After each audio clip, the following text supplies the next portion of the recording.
Scotty? Can't hear you. My fault.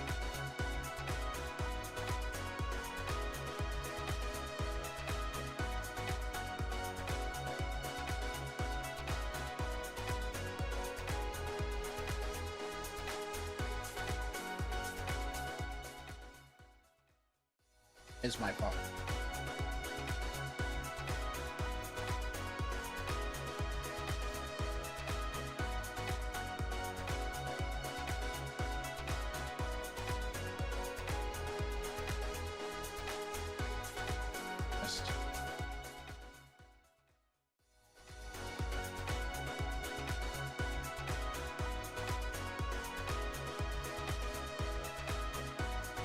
Always a problem. Always a problem. Never a solution. You should be working.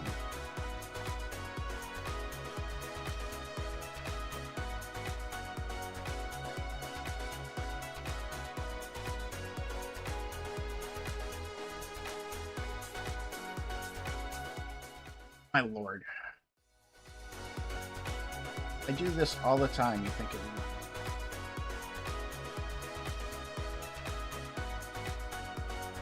I will be right back, Scotty. I apologize.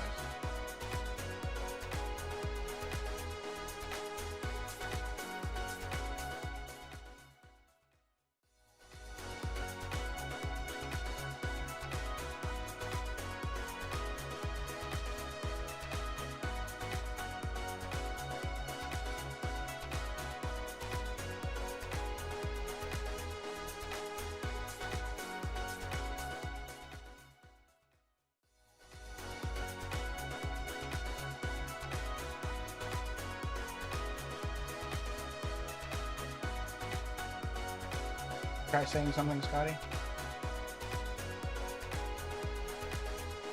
Of course, this is not working. Trying one other thing here.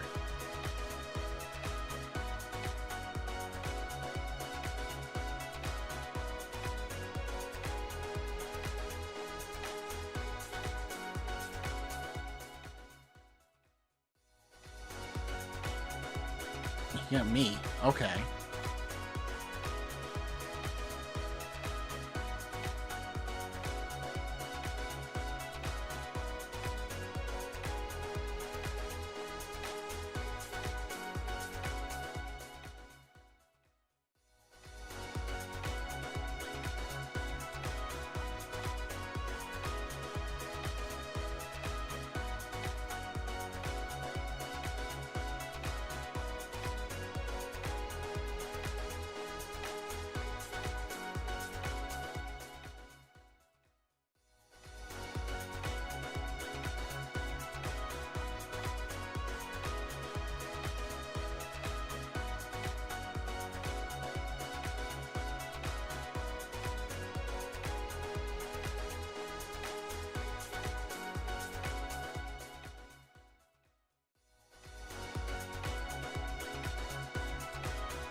Hey, everybody.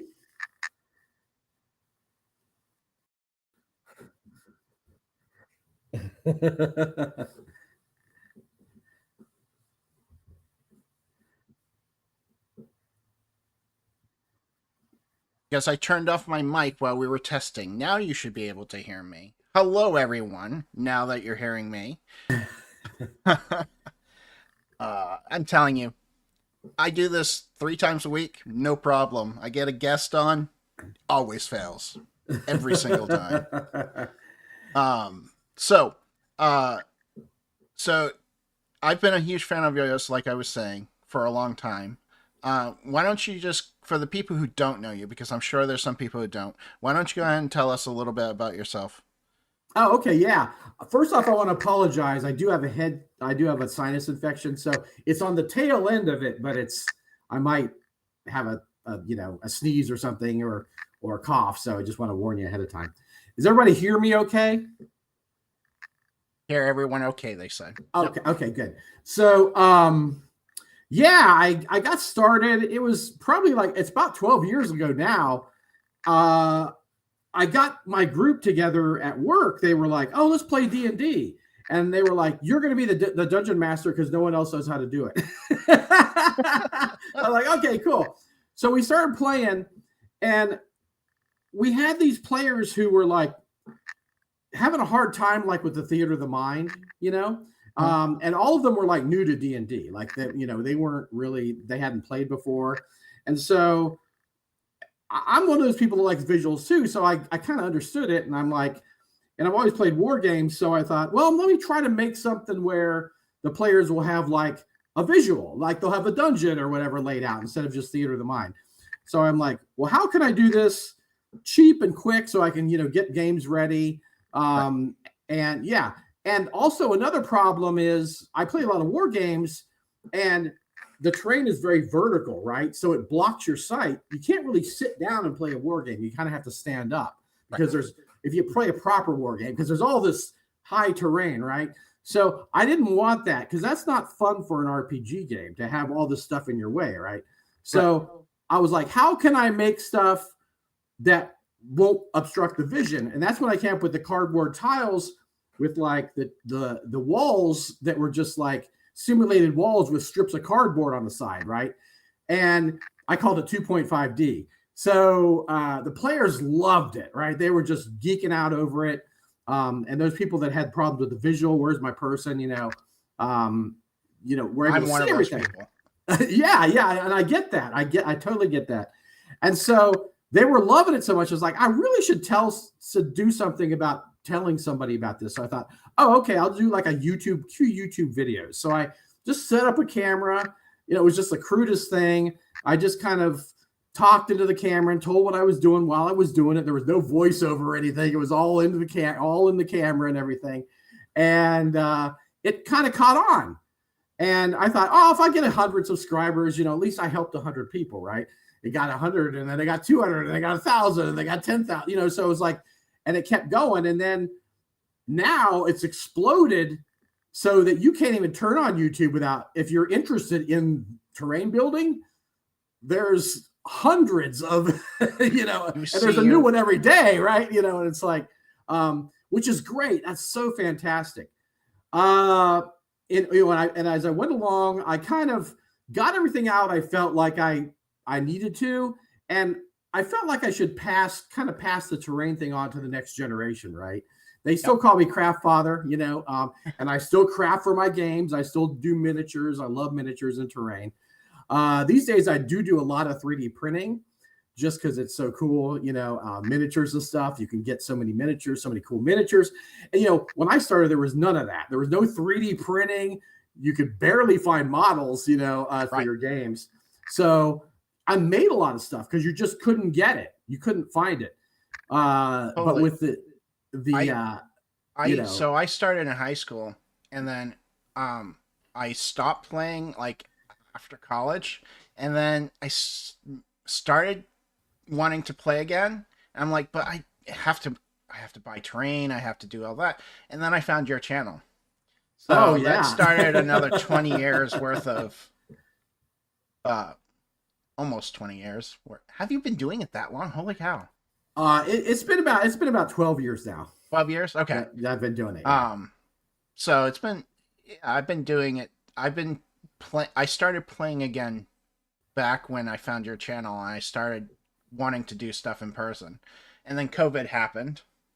And then everything's online. So that killed my home groups. Yeah, we just stopped and it all became online. So so that's who I am. I'm very long-winded, but that's who I am. They call me the Craft Father. And I wanted to move into more game design. I think every gamer wants to design a game, right? You've inspired me to do one, believe it or not. That's awesome. So. And so with EZD6, I think some people approach the process of making a game. They try to think of clever mechanics, right? And that wasn't the way I approached it. The way I approached it was, how much of the game can I take out and still have a cool game, right? How much of that futzing around can I take out and still have a smooth running game? And surprisingly, you can take it quite a bit out, right? Yeah, you can. I really enjoy EZD6. I think it's great. Thank you. With the stats, removing the stats, like that's huge because you don't have to look at your sheet to see the stats. I think the health is the best thing. Oh, you don't really have health. It's 3 strikes and you're out. Right. And that just makes it feel more deadly too. It's not like you got hundreds of hit points that you can absorb. It's like, in a bad turn, you could be ready to die, I'm on my 600th different version of my game. How many versions did you do of EZD6 before you actually came to something you thought was going to work? Yeah, it wasn't long actually. Once I kind of decided what I was going for, I was like, what can I strip away? So when I decided what I was going for, I was like, okay, let's go for the D6 because D20, if you roll a 10 on a D20 or you roll a 3, it's the same thing. Right? Yeah. It's the same exact thing, right? It's just less futz. It's less messing around. It's less kind of like, that you got to worry about like area. Plus it's like D6s, I think, are easier to read, and all that kind of stuff. Now, some people will say like the game's kind of a die pool system. But another thing I like about a game is that you can immediately know whether you succeeded or not, right? Because some games you have to figure out if you succeeded, right? Most die pool systems, okay, I roll these dice and now I need, how many 4s did I get, right? And you got to figure that out. It's not instant, right? Most people can't just instantly say, oh, I got 5 of them or whatever. They got to count it. But when you roll a D6 and you just take the highest die, it doesn't really matter how many dice you roll, right? Right. Yeah, pretty much. It's just, you just take the highest one, right? Okay. And so that's really easy to do. When I read EZD6, I looked at it and said, this is it? I must be missing something. I read it like 3 or 4 more times because I thought I was missing something. A lot of people have said that. They have said that at first glance, it seemed really simple, and then as they got into it a bit, they realized that there's a certain complexity to it, right? But it's not a complexity that makes the game longer, right? There's things woven into the game that make it more interesting. And the fun thing about the game is all the rules that are interesting are player facing, right?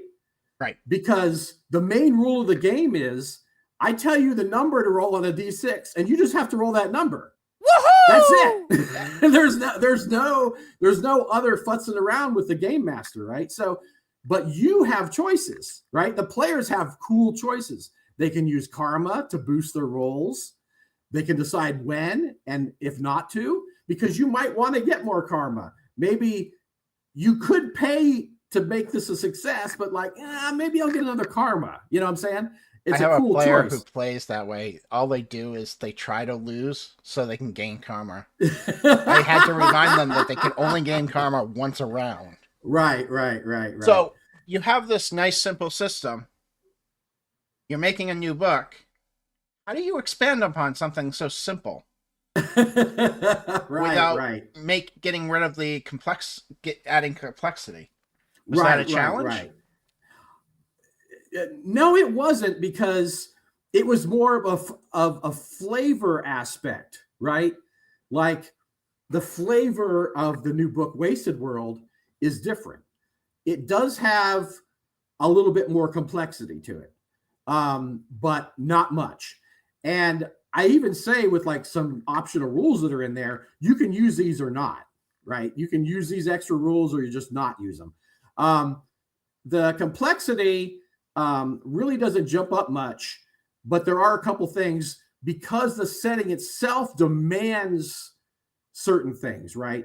For one thing, it's like a setting like this is scarcity, right? Whereas fantasy, it's generally not. You don't really worry about your rations and that kind of thing unless you're in the desert or somewhere where you can't replenish your supplies, right? In Wasted World, it's desolation. So that's very important. Like finding ammo and food, they're all kind of jammed into one thing called supply. And it's just a simple thing. You just subtract the supply if you shot during that day, and you have to eat every day, eat and drink every day. So if you subtract 1 for your food intake, and you subtract 1 if you shot. Now, if you use machine guns, you subtract 2 because you're using a lot of ammo, right? So this game has weapons that actually have more stats than EZD6. So like, for example, an assault rifle, right, has what it has is it gives you a boon to shoot because you're shooting so many bullets, right? You're blasting the target with all these bullets, right? And it crits on a 5+ because you're spraying all these bullets everywhere, right? But it's eating 2 supply a day, which is a lot, right? That's a lot. When you have to eat 1, you're using bullets. That's 3 supply a day. In the game, that's a lot. So that subtracts quickly from your supply. And you can only carry so much, right? When I made Grimwood City, the EZD6 version, I should say making because it's not out yet, but it's done. It's just, I'm waiting for things. I thought long and hard about guns, and I decided not to bother with them. There's guns in there, but they just do 1 strike, and I didn't do all. But that's a cool way of doing it. Yeah. I thought this was a cool way, and also like there are high-tech weapons that have certain ammo that they need and that kind of thing. Just in case people don't know, Wasted Worlds is your new book that's kind of like a Mad Max type feel. Is that what I'm getting? Mad Max kind of Fallout-ish? Yes. It has a big stew like that. It also has the catastrophe that destroyed the world was this psychic storm that changed the world, right? It caused like mass psychosis on people, and so the society broke down and all this. It changed the DNA of creatures. It like destroyed the ecology of the planet. So like it did all these changes to the planet, but it also is like psychic in nature. So there are psychers in the game. Nice. The character psychers are called weirds. And so they can like do psychic powers, right? Which is really cool. It's very similar to magic. It's very similar, same type of mechanic as magic. Now I also did a thing with equipment slots where I didn't do that in EZD6 because all this has a reason, right? The supply has a reason.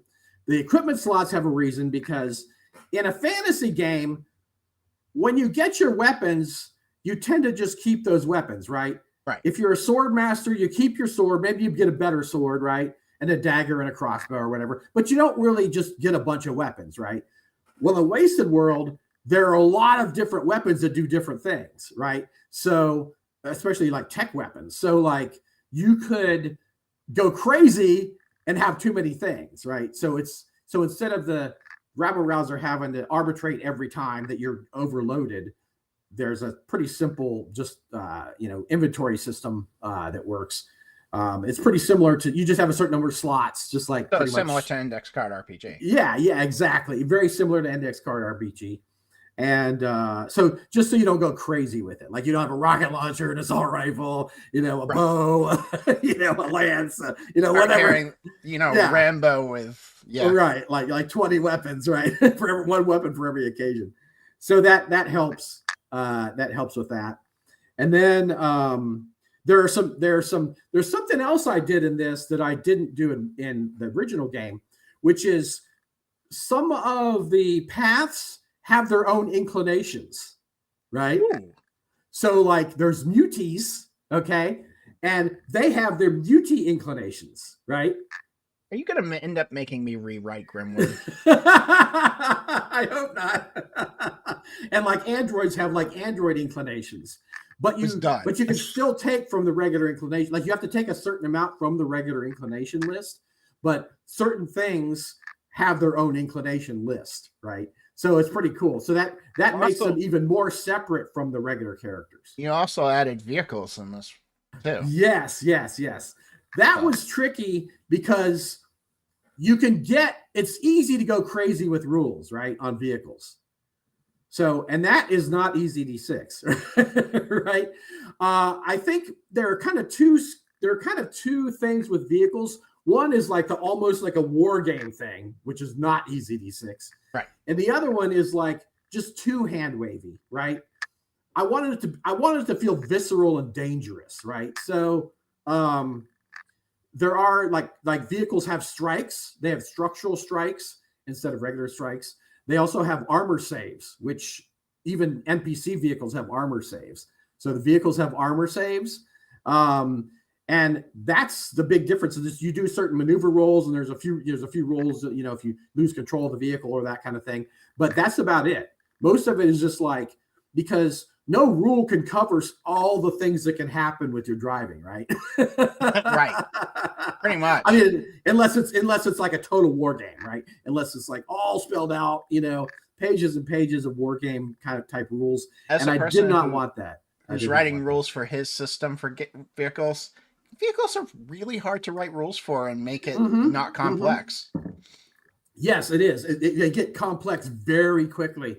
But I think I got a happy ground between, easy, feeling visceral, but still easy. You know what I'm saying? I'm super excited to see what you did, because I've already written in Grimwood City that if you want more information, look at Wasted World and EZD6. I think you'll be very pleased. I think you'll be very pleased with it. Because I didn't want to deal with vehicles in the EZD6, so I'm glad you did. Yeah, I agree. It's tricky. That was probably the initial thing in EZD6 was magic was the trickiest part for me, and then in Wasted World, vehicles was definitely the trickiest part to get the vehicles right. Between the two, out of everything you've done, including quests, what is your favorite element in anything? Is it like... I love the magic system. It solves so many problems. It was like when I first did the magic system, I kind of had like a random roll for spells, and nobody picked spellcasters because nobody wants that. Nobody wants to just randomly roll for their spells. They want to pick what they do, right? I get that.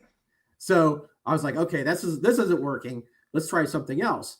And then I came up with the risk reward mechanic of the dice.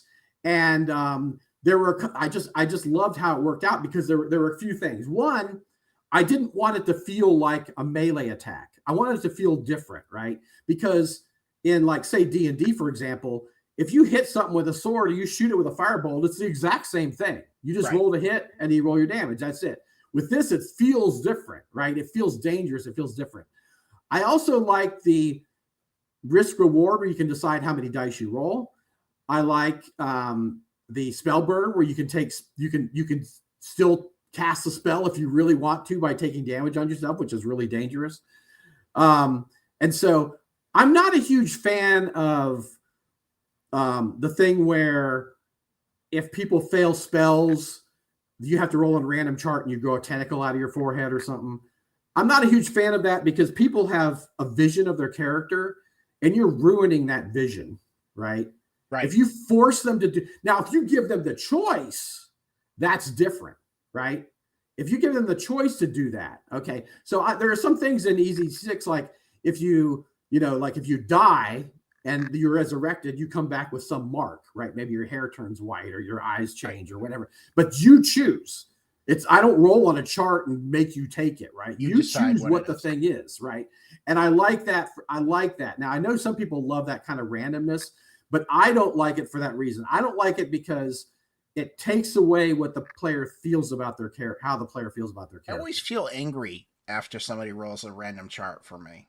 It's like, no, that's not what I want. Right. And so I like that. You're still the risk. There's still the risk where you're losing a strike, but it's not like a permanent thing that is happening. You don't have duck feet or something, So EZD6 has been out for a bit.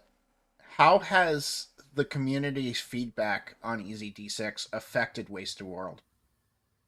Oh, yeah. It has definitely helped with a few things, like particularly like new inclinations that I made for the book.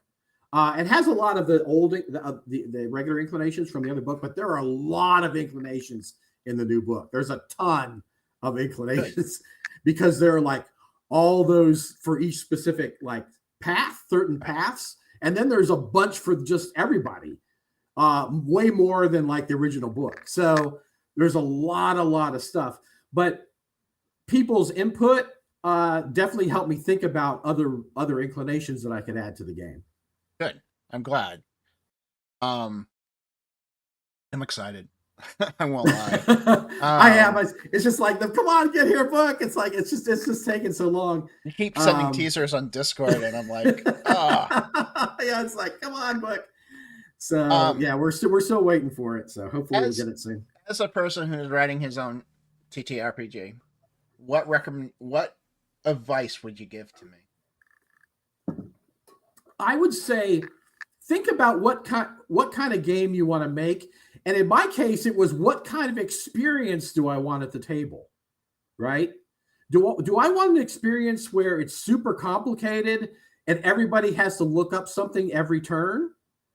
Or do I want to just make the games go so fast that people are screaming and hollering and having fun, right? Right. Because I call them rules breaks, right? All those rules breaks just slam the game to a halt, right? Every time you got to look up something, every time you got to check a spell, everybody's just sitting there looking at you or looking at the player that's doing it, and they're bored. Right. They're not having fun, right? And EZD6 takes all those rules breaks out, and so the game does not slow down at all, which is what I love. What I love with the energy of the table is just static electricity going around the table that people are so excited. So chat has a weird, interesting question for you, Scotty. Yeah. On D6s, are they numbers or pips? Some people are very particular with that. With me, it doesn't bother. I have both. I use both. I use pips, and it doesn't bother me. Doesn't bother me either.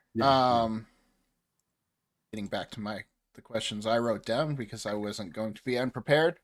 Where do you see the future of gaming going, especially with everything that's happening with WotC?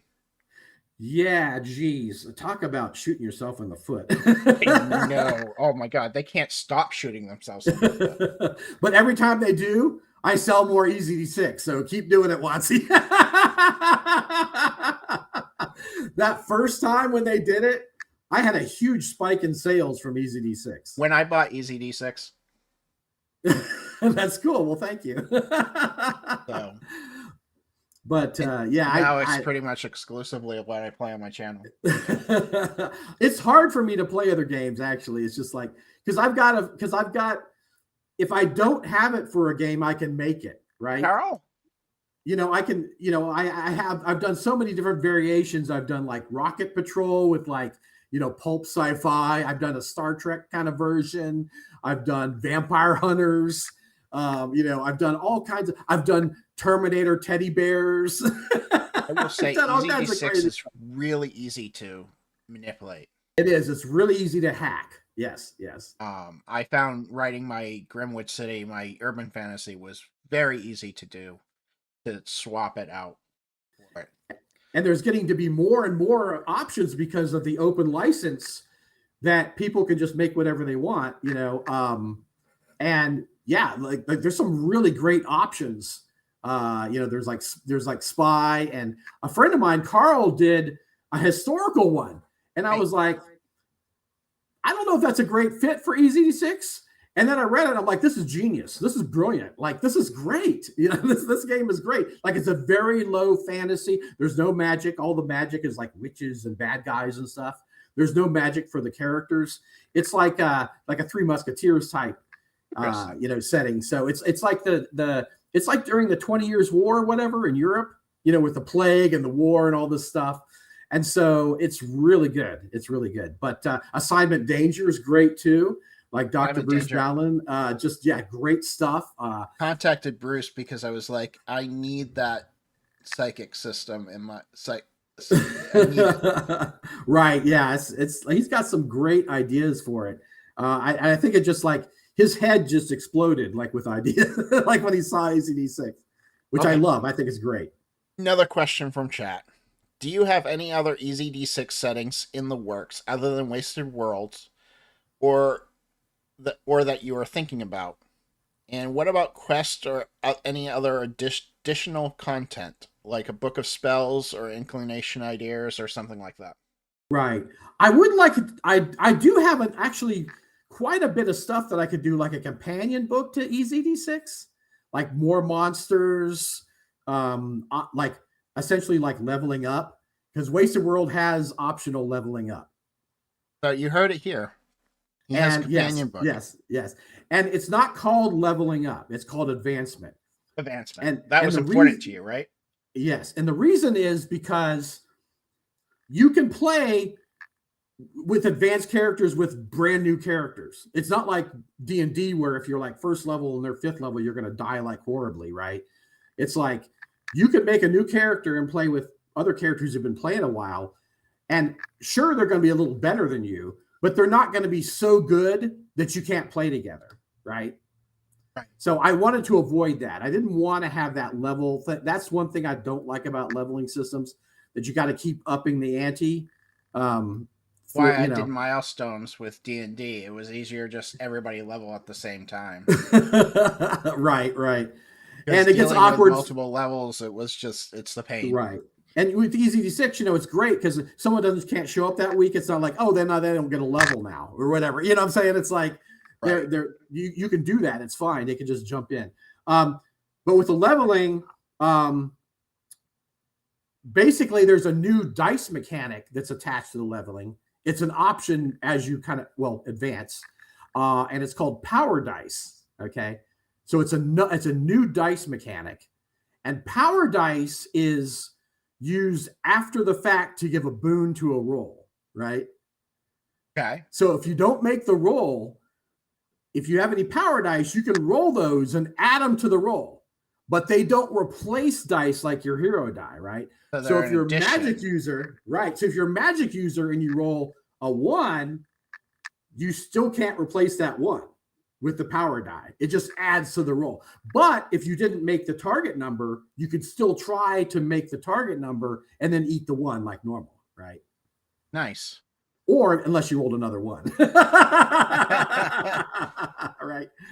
So I had the hardest time trying to teach D&D users to use the magic system. Mm-hmm. It was that is still, I'm still not 100% on it. I understand it, but to teach it to somebody who comes from D&D, it's hard. I've noticed. Yeah. So a book of inclinations or a book of other magics, yeah, that would be cool. Right. I think one thing that those people who have a hard time with kind of the freeform magic of EZD6 might like where we're a little bit better, because there are specific psychic powers. They cast the same as magic, but there's also something you can take called neuroflux, which is like you can do freeform, okay, but you can do anything, right? It's not like you have a specific school of magic. But the problem is, if you roll any ones, you can't absorb the ones. Ooh. And then the rabble rouser gets to decide what happens. That would be so you're cool. taking a real chance when you do the neuroflux, right?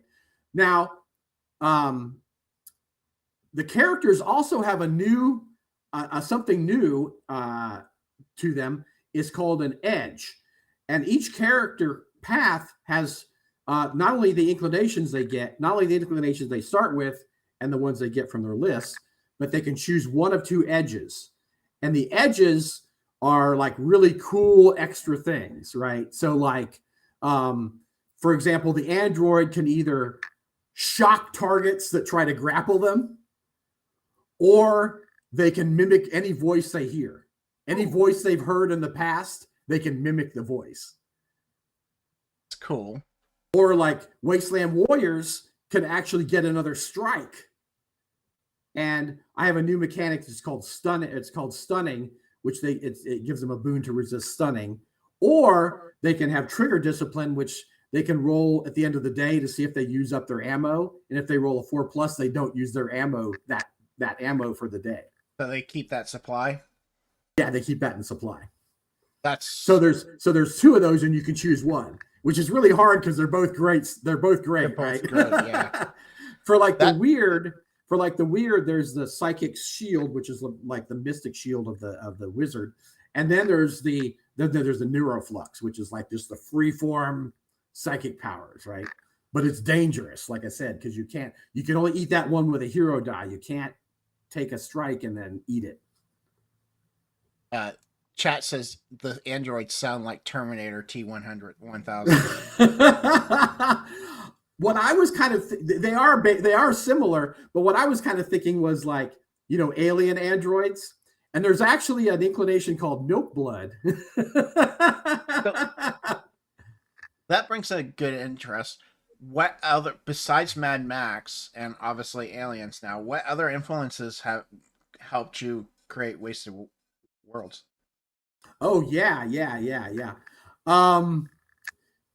Geez, there's so many great movies, that just have so many cool different things that happen. A lot of great 80s movies, So your psychics seem a lot like Dune. Yes, definitely influenced by that. Yeah. And so yeah, I just love post-apocalypse, so I just wanted to throw everything in there. That's why it's a $1 billion industry. Right. Okay, so John couldn't be with us, John Ghostington, but he wanted to ask, he's curious what your approach was to expand the game built for streamlined gameplay, and how balancing things, how balancing cool new things without losing the essence of the core of the game. Oh, right. I think we talked about that already. So. Yeah. And I feel like I have a really good feel for it now because I played it for years. Right. So it's not that hard for me to be like, kind of like, that's too powerful, or that's not quite right, or, maybe I should make that a free action so they can only do it once a turn. That kind of thinking. Yeah. What pitfalls did you find making? Probably the biggest one was the vehicles, like trying to get enough rules in there that people feel like they have rules that they can fall on if they need to, but not have too many where it's like, this is a war game. This isn't EZD6. This isn't easy. What have you done to me, Scotty? What are you trying to pull on me, Scotty? This ain't easy. So vehicles were a lot. There was a lot of play testing and like moving stuff around and cutting and adding and that kind of thing. We didn't actually discuss it because we started talking about WotC. So where do you see the gaming world going? Oh, there's just some great stuff out these days. Like my spirit animal hankering, over at Runehammer, who this game owes just as much to him as it does to me. Has just come out with Crown and Skull, which is like an amazing achievement. So good. The game, I mean, people are like, you could take this book and put it on the shelf with like tomes and it would fit right in. And that, I mean, it looks great. The book list looks fantastic. So beautiful. The rules are very innovative, so on my list there's of things that. to get. There's Shadow Dark, which is a fun little game. And I had I'm a little secret. I went on a retreat with some people last year. So it was like Brandon, it was like Kelsey, and it was like Bob the World Builder, and it was Professor Dungeon Master, and we all gamed together like an entire weekend. Oh geez, that must have been so much fun.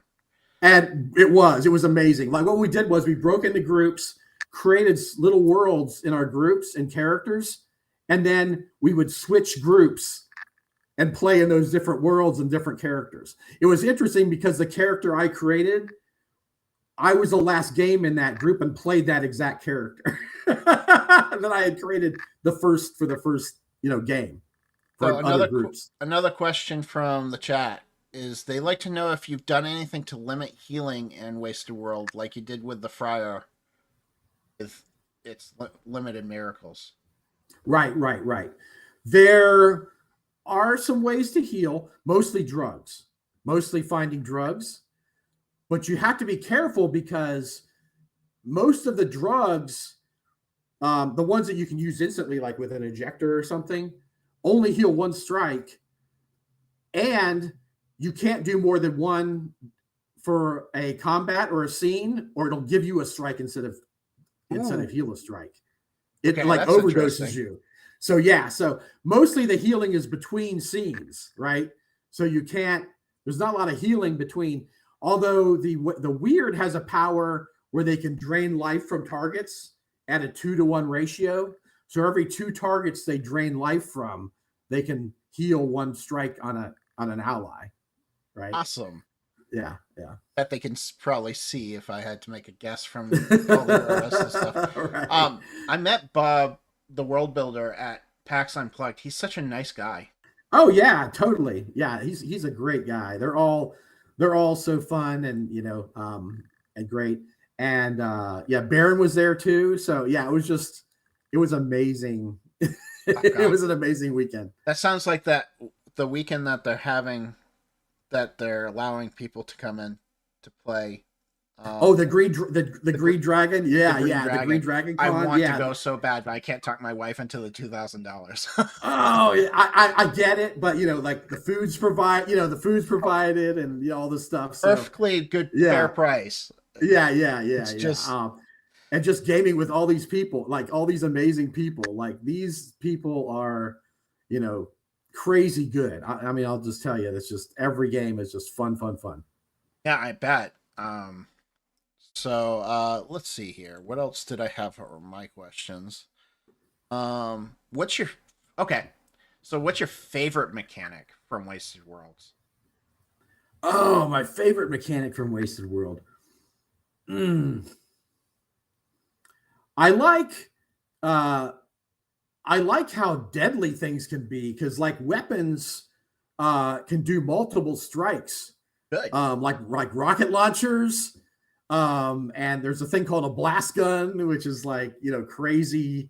Does 5 strikes of damage and crits on a 2d6. So you better hope you don't get hit by that thing. And like, but it has to be loaded for each shot.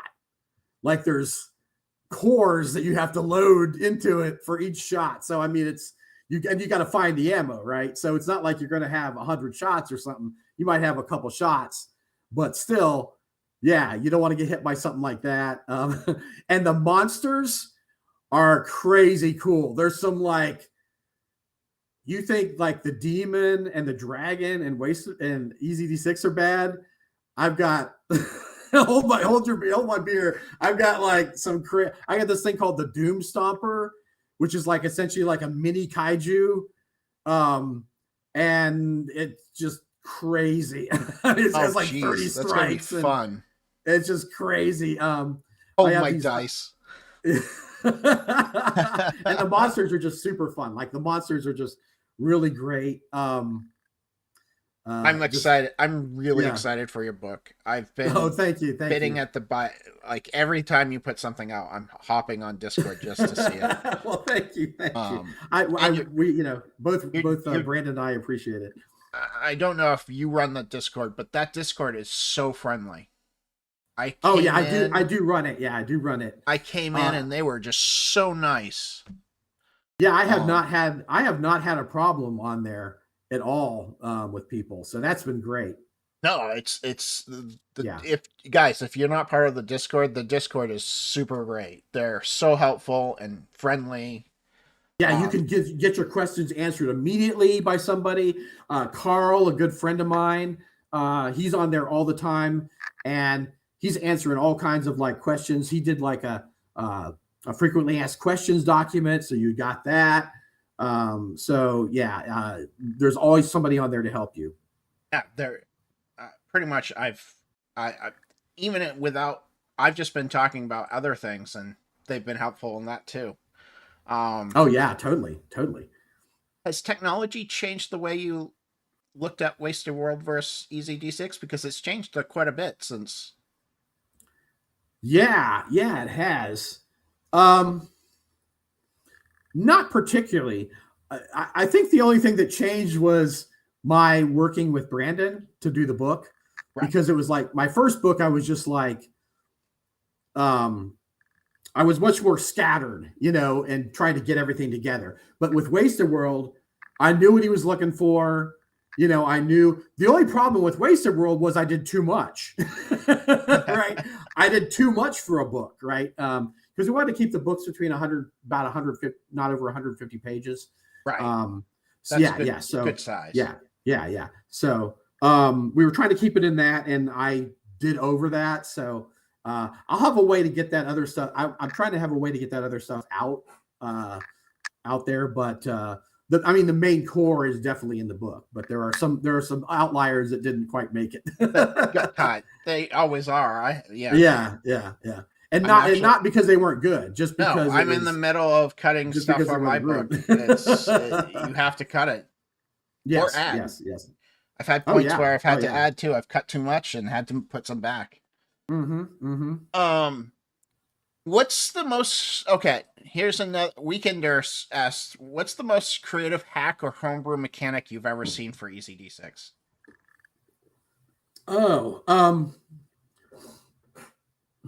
Whether yours or somebody else's. Right. I did a thing where I have made like a horror version of EZD6.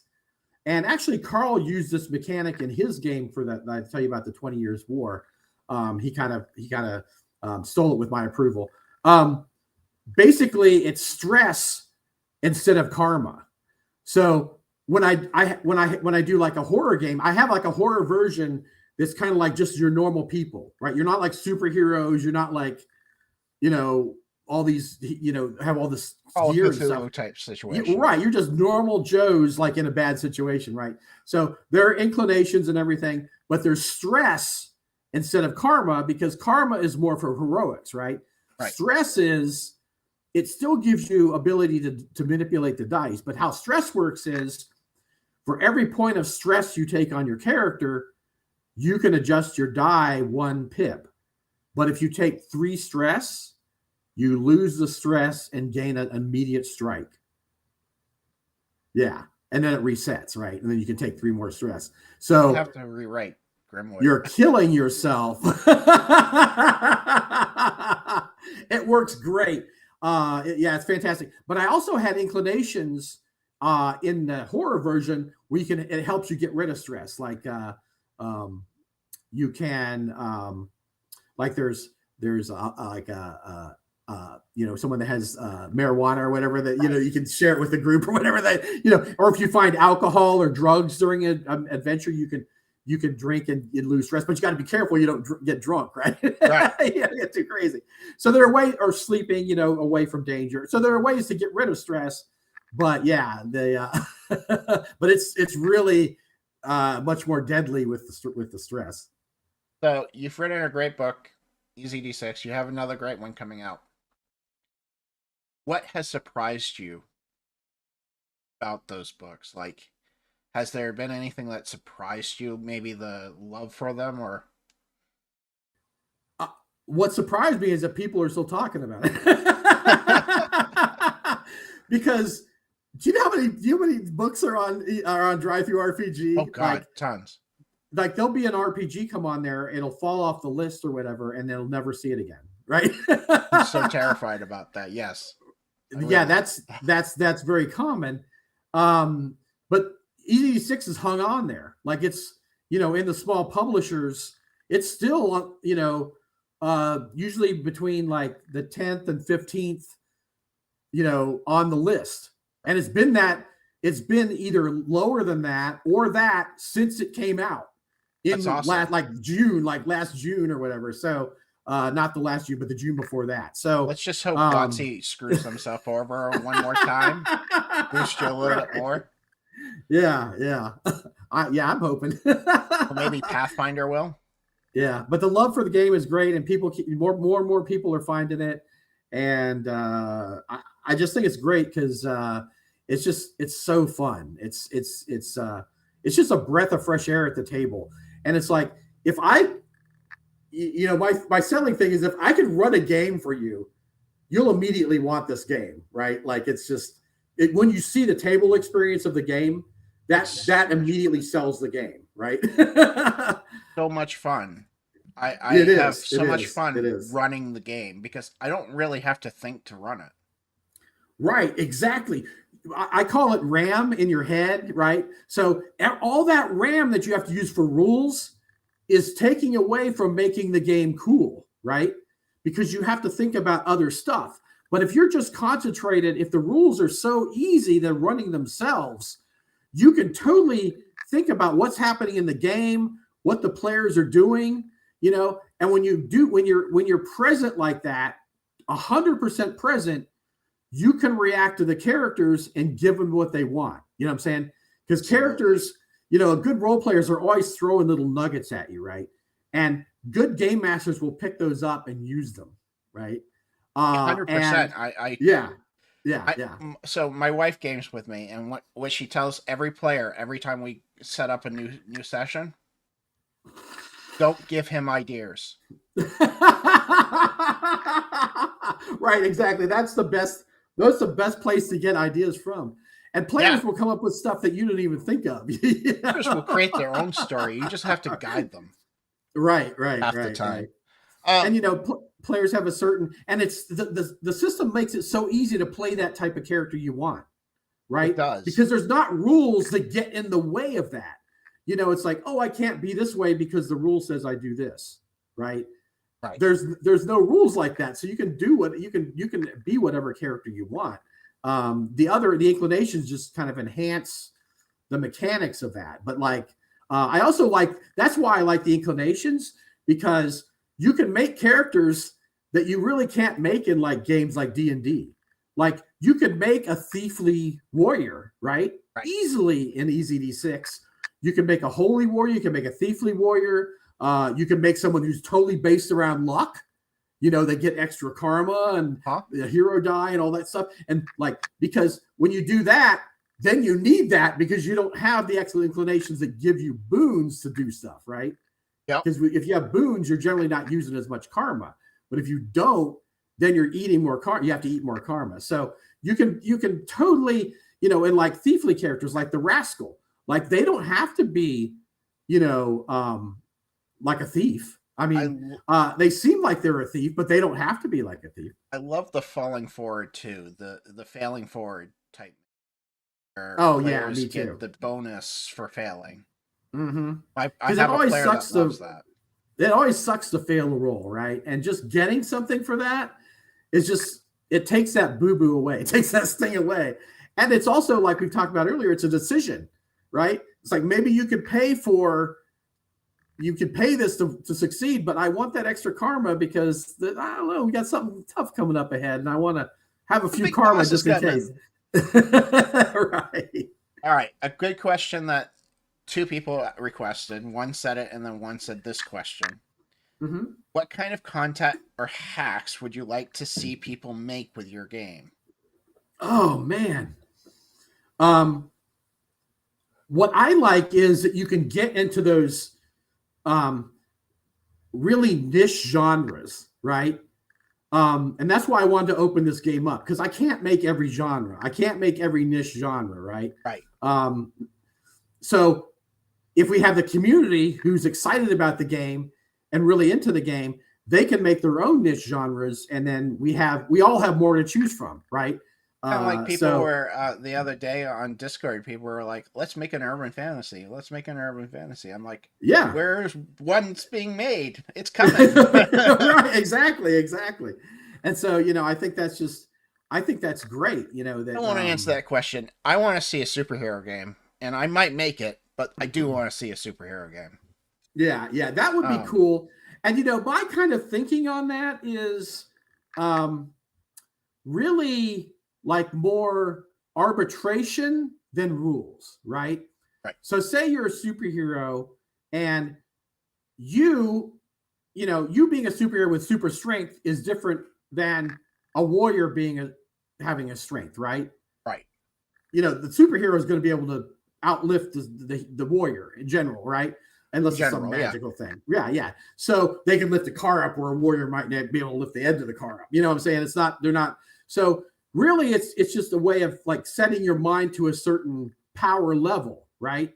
So if when somebody in a superhero genre takes a strength boon, it's where you can do extraordinary strength things, right? Right. So I think I would call it like extraordinary, like, so say extraordinary strength or extraordinary dexterity or extraordinary, and then there's no rule change to it. It's just that the way you envision and role play the game more narrative is different. Type driven. Yeah, exactly. It's more narrative driven than like, oh, I got all these 1,500 rules for all these things. It allows you to do stuff like Batman too, and get our everyday person capable of doing superheroic things. Right. All right, another question from East Gillum. He's full of questions today. No problem. Any advice for anyone who wants to make a new setting or genre to not overdo it, to leave room for the R&R to own it? Right. I think one thing is like, don't get too nitpicky with like inclinations, and like if you got more than 2 lines for an inclination, it's probably too much. You know what I'm saying? Like, don't add all these conditions and all these special little, because then you're getting into the territory of other games that have all those little micromanaging things that you don't want, right?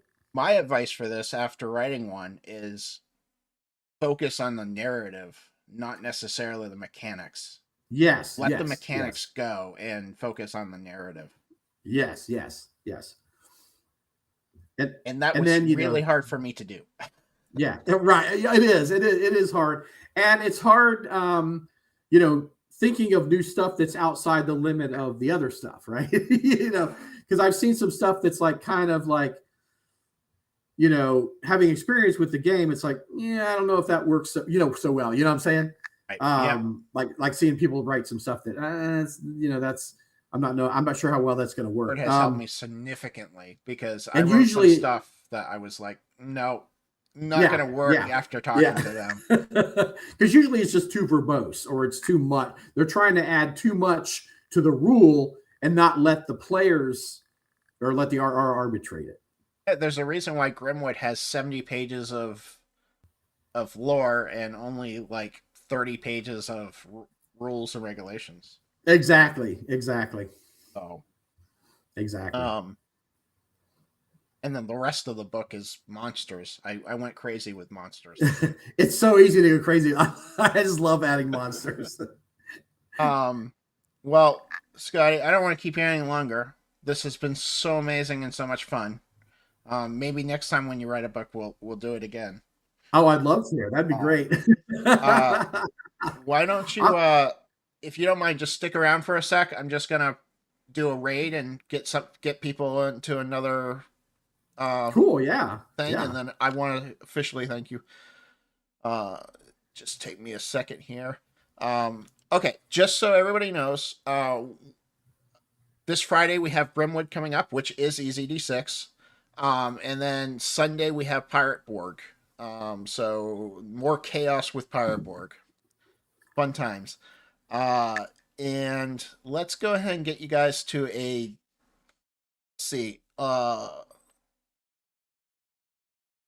somebody's playing Fallout 76. That's perfect. It is. Kind of fits in the realm. So it is. You guys have a great thing, and we'll go visit Sloth Ninja and all of that. Thank you guys for showing up.